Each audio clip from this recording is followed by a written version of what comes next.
to share a little clothing care tip with you today.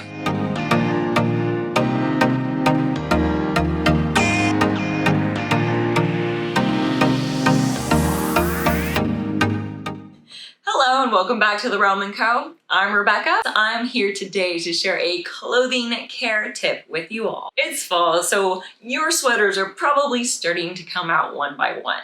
However, you might grab one and be like, this is looking a little dingy. You know what I mean? They start to pill.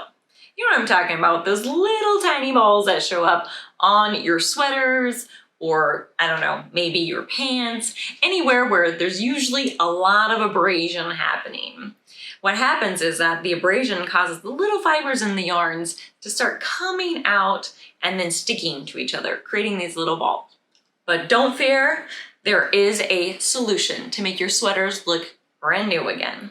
Depilling a sweater can be easier than you think. It just takes a little bit of time and the proper tools. I'd like to introduce you to the shaver.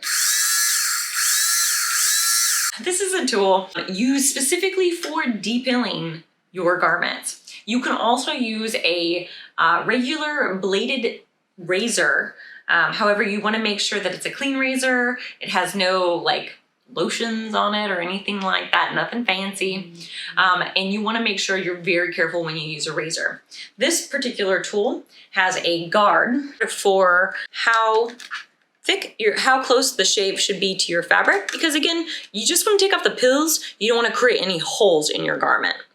And all of the pills go into this nice little compartment here and is battery powered.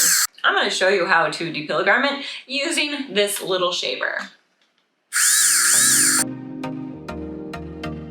Okay, because it's easier to see, I'm going to use my favorite pair of leggings as an example.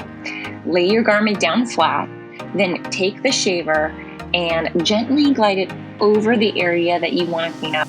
You may have to go over the garment a few times, but as you can start noticing, the pills are slowly going away. And there we go. Wasn't that easy? So before you toss those sweaters into the donate bin, there still might be a little bit of life left in them. So if you're interested in getting this tool, I'll link it down below. And if you have any questions, feel free to leave them in the comments below or hit me up on Instagram at therealm.co. If you like this video and you want to see more, please give it a thumbs up and hit that subscribe button. I always appreciate your support. Until next time, friends, wear what you love.